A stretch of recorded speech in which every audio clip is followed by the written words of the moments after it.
નમસ્કાર વિદ્યાર્થી મિત્રો, છેલ્લે આપણે ચેપ્ટર નંબર 14 ઇકોસિસ્ટમ એટલે કે નિવસન તંત્રના ખૂબ જ મહત્ત્વના પ્રશ્ન ઉત્પાદકતા એટલે કે પ્રોડક્ટિવિટી વિશેની ચર્ચાઓ કરેલી છે. અને હવે આજના વિડીયો લેક્ચરમાં આપણે વિઘટન મતલબ કે ડીકમ્પોઝિશન વિશેની વાત કરવાની છે. ચલો બરાબર સમજજો. તમે ભણી ગયા છો કે ખરેખર નિવસન તંત્રમાં મુખ્ય 4 ઘટકો એટલે કે 4 આસ્પેક્ટ્સ જોવા મળે છે. તેમાંથી ઘટક નંબર 1 ઉત્પાદકતા એટલે કે પ્રોડક્ટિવિટી કે જેનો અભ્યાસ આપણે કરી ચૂક્યા છીએ. ઘટક નંબર 2 વિઘટન એટલે કે ડીકમ્પોઝિશન. ઘટક નંબર 3 શક્તિ પ્રવાહ એટલે કે એનર્જી ફ્લો. અને ઘટક નંબર 4 પોષક ચક્રણ મતલબ કે ન્યુટ્રિયન્ટ સાયકલિંગનો સમાવેશ કરવામાં આવે છે. એમાંથી આપણે હવે ઘટક નંબર 2 વિઘટન મતલબ કે ડીકમ્પોઝિશન વિશેની ચર્ચાઓ કરવાની છે. તમે જોઈ શકો છો કે તમારી સામે આ ક્વેશ્ચન PDF ફોર્મેટમાં રહેલો છે. હવે આપણે આ ક્વેશ્ચનને આપણી સમજણ માટે 2 અલગ અલગ ભાગમાં વિભાજિત કરીશું. સીધા હવે આપણે ઇઝી લેંગ્વેજ નોટ્સ પર જઈએ છીએ. ચાલો બરાબર સમજજો. ટાઇટલ છે વિઘટન મતલબ કે ડીકમ્પોઝિશન. આ પણ ખૂબ જ મહત્ત્વનો મોસ્ટ આઈએમપી અને ઇન્ટરેસ્ટિંગ ક્વેશ્ચન છે. જો પોઈન્ટ નંબર 1 શું કહેવા માગે છે? પોઈન્ટ નંબર 1 એવું કહે છે અળસિયા એટલે કે અર્થવોર્મ એ ખેડૂતના મિત્રો છે. તો આપણે નાનપણથી ખૂબ જ નાના ધોરણોથી ભણતા આવ્યા છીએ કે અળસિયાને ખેડૂતના મિત્રો કહી શકાય. ચાલો, શા માટે અળસિયાને ખેડૂતના મિત્રો કહેવામાં આવે છે? એટલે કે અળસિયા એવું શું કાર્ય કરે છે જેથી કરીને અળસિયાને ખેડૂતના મિત્રો કહેવાય? તો 2 કાર્ય તમારે ખાસ યાદ રાખવા. અળસિયા જટિલ કાર્બનિક પદાર્થોને તોડવાનું કામ કરે છે. અને કાર્ય નંબર 2 અળસિયા જમીનને પોચી બનાવવાનું કામ કરે છે. તો અળસિયા જટિલ કાર્બનિક પદાર્થોને તોડતા હોવાથી અને જમીનને પોચી બનાવતા હોવાથી તેઓને ખેડૂતના મિત્રો કહેવાય છે. તો પોઈન્ટ નંબર 1 પૂરો. હવે જો બરાબર સમજો. પોઈન્ટ નંબર 2 ખરેખર વિઘટન ડીકમ્પોઝિશનની વ્યાખ્યા એટલે કે ડેફિનેશન, અર્થ, મિનિંગ શું હોઈ શકે? તો વિઘટન કોના દ્વારા કરવામાં આવે? પોઈન્ટ નંબર 1 વિઘટન વિઘટકો દ્વારા કરવામાં આવે. મતલબ કે વિઘટકો શું કામ કરે? વિઘટકો જટિલ કાર્બનિક પદાર્થો એટલે કે કોમ્પ્લેક્સ ઓર્ગેનિક મોલેક્યુલ્સનું રૂપાંતરણ સરળ અકાર્બનિક પદાર્થો એટલે કે સિમ્પલ ઇનઓર્ગેનિક મોલેક્યુલ્સ જેવા કે CO2 પાણી અને પોષક પદાર્થોમાં કરે છે. આ પ્રક્રિયાને વિઘટન કહેવાય. ફરીથી વિઘટનની વ્યાખ્યા 1 માર્ક માટે ખૂબ જ મહત્ત્વની. વિઘટન કોને કહેવાય? વિઘટકો દ્વારા કરવામાં આવે તેને વિઘટન કહેવાય. અને વિઘટકો જટિલ કાર્બનિક પદાર્થોનું રૂપાંતરણ સરળ અકાર્બનિક પદાર્થોમાં કરે છે. આ પ્રક્રિયાને વિઘટન કહેવાય. ચાલો પોઈન્ટ નંબર 3 જુઓ. શું કહે છે કે ખરેખર વિઘટન કોનું કરવું અથવા તો વિઘટન કયા પદાર્થોનું કરી શકાય? અને વિઘટન જે પદાર્થનું થાય તેને તમે રો મટીરિયલ્સ મતલબ કે કાચો માલ અથવા તો કાચા પદાર્થો કહી શકો. એટલે કે વિઘટનની પ્રક્રિયા માટે કાચા પદાર્થો રો મટીરિયલ્સની આવશ્યકતા.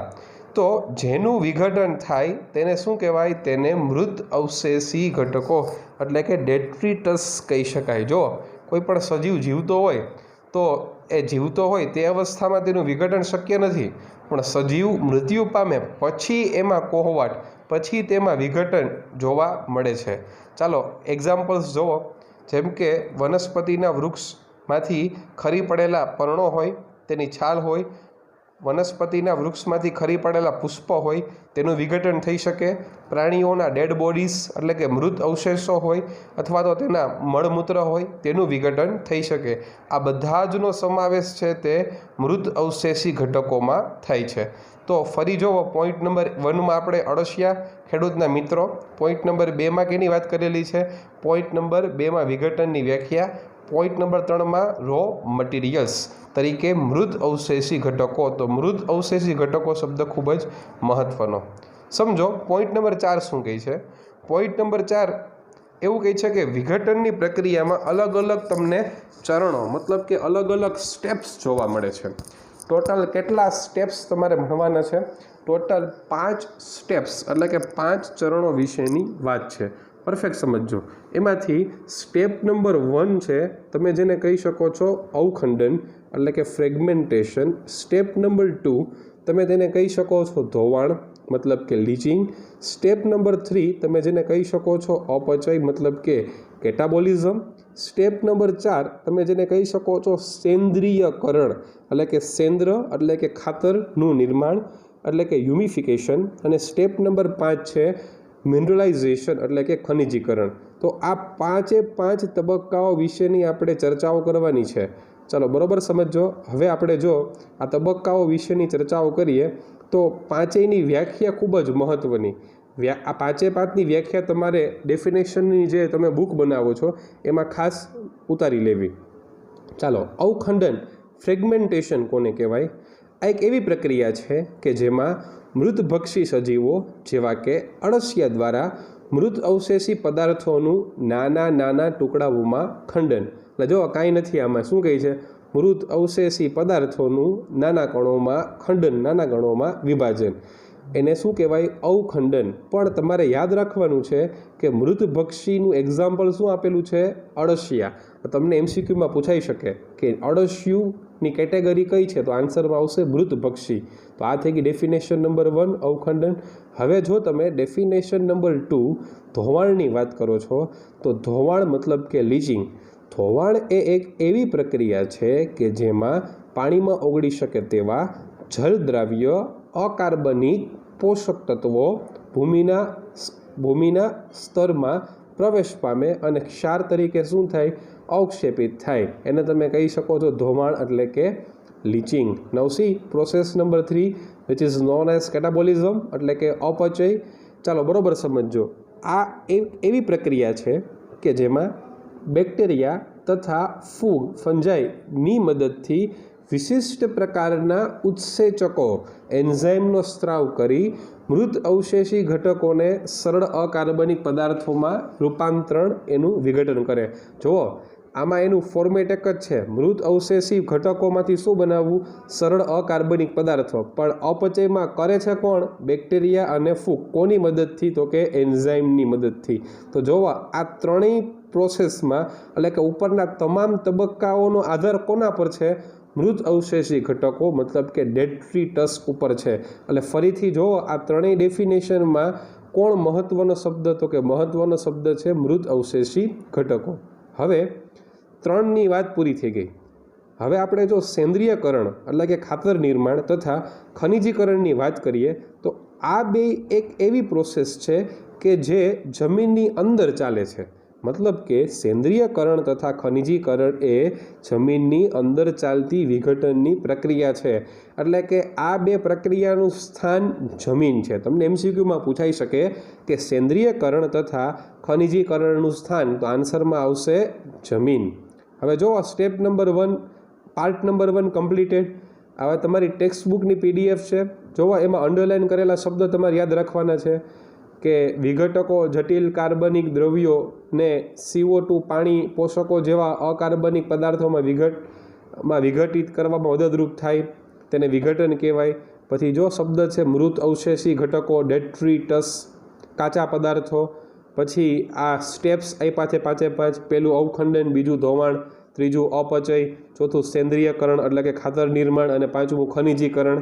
એમાંથી 3ની વ્યાખ્યા સેકન્ડ પેરેગ્રાફમાં આપેલી છે, મૃતભક્ષીઓમાં અવખંડન, પછી ધોવાણ અને પછી અપચય। અને જો છેલ્લે લખ્યું છે કે સેન્દ્રિયકરણ અને ખનિજીકરણ પ્રક્રિયાઓ જમીનમાં થાય છે, બરાબર। એટલે આ ક્વેશ્ચનનો અહીંયા પાર્ટ નંબર 1 ઇઝ કમ્પ્લીટેડ।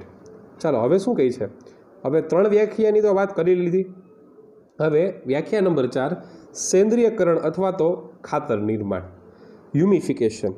હવે આ પ્રક્રિયામાં ખરેખર થાય છે શું? આ પ્રક્રિયામાં ખરેખર સેન્દ્ર એટલે કે હ્યુમસ એટલે કે ખાતરનું નિર્માણ થાય। ખાતરનું નિર્માણ થતું હોય, હ્યુમસ એટલે કે સેન્દ્રનું નિર્માણ થતું હોય તેવી પ્રક્રિયાને સેન્દ્રિયકરણની પ્રક્રિયા કહેવાય। હવે અમુક તમારે કેરેક્ટર્સ યાદ રાખવાના છે, હ્યુમસ અથવા તો ખાતર અથવા તો સેન્દ્રના। આ 4 મુદ્દા ખાસ યાદ રાખવા, MCQમાં પૂછાઈ શકે કે સેન્દ્ર અથવા તો ખાતર અથવા તો હ્યુમસ છે શું? એક ગાઢ રંગનો અસ્ફટિકમય પદાર્થ છે। તે સૂક્ષ્મ જીવાણુકીય પ્રક્રિયાઓ માટે પ્રતિરોધક છે।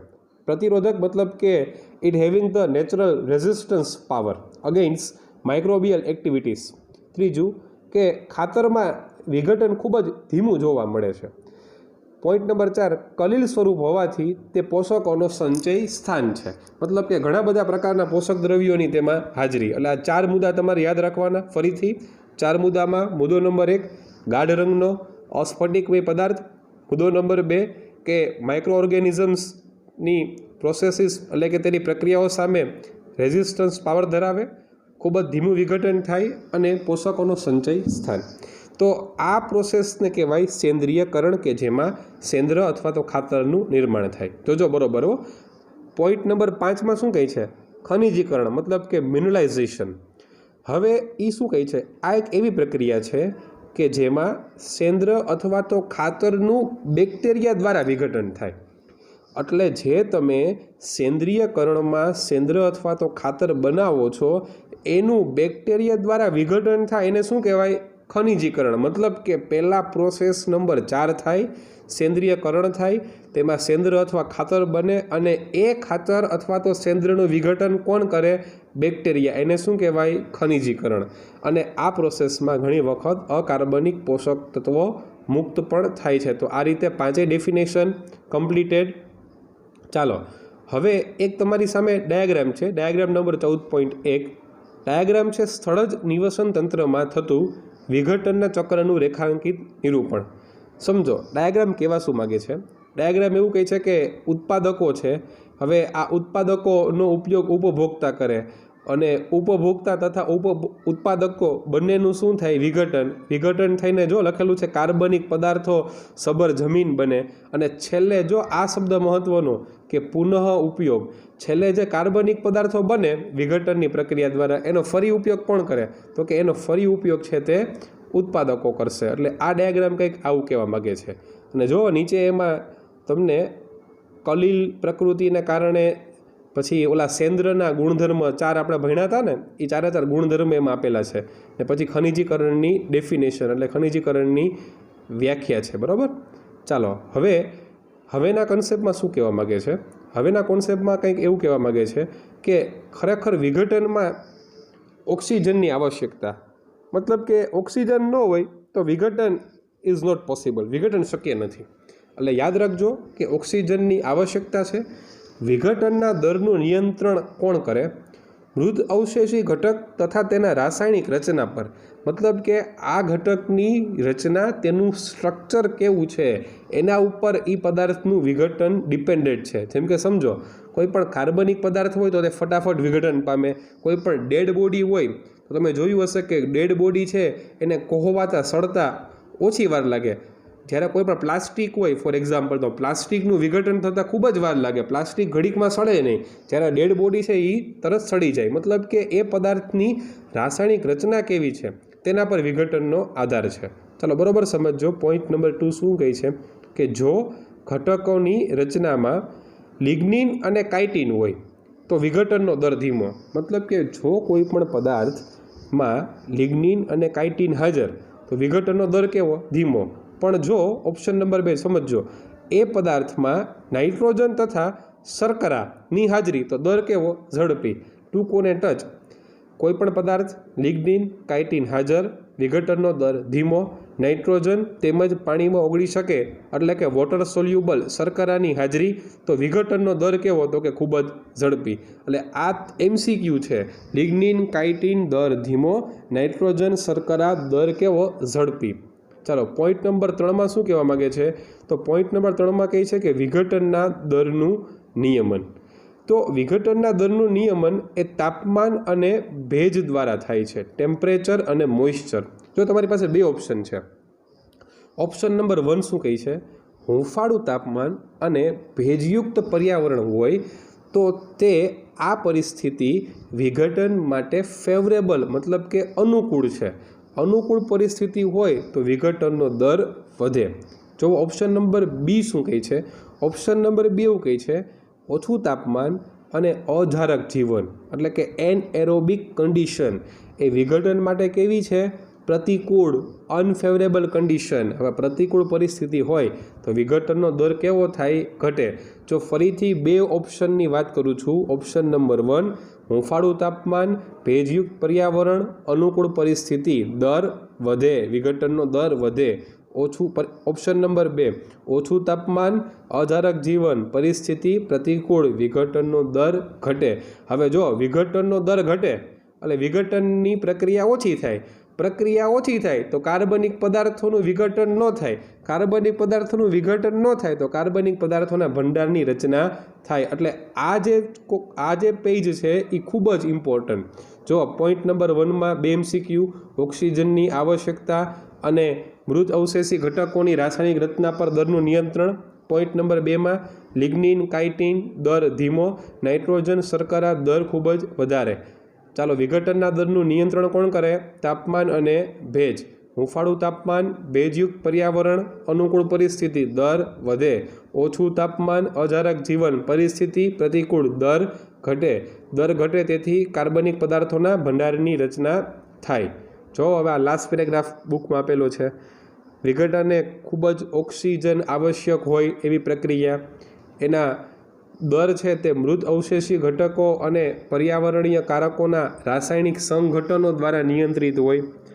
ચાલો ચોક્કસ પરિસ્થિતિમાં ઘટકો જેવા કે લિગ્નિન અને કાઇટીન હોય ત્યારે દર ધીમો. યાદ કરો બોલ્યા આપણે લિગ્નિન કાઇટીન દર ધીમો, નાઇટ્રોજન શર્કરા દર ખૂબ જ ઝડપી. પાછા 2 આવ્યા નામ, તાપમાન અને ભૂમિનો ભેજ પણ અસર કરે. હૂંફાળું ભેજયુક્ત તાપમાન અનુકૂળ, ઓછું અજારક તાપમાન એના માટે પ્રતિકૂળ. તો આ રીતે વિઘટનનો ક્વેશ્ચન અહીંયા સંપૂર્ણ રીતે સમાપ્ત થાય છે. Thank you very much.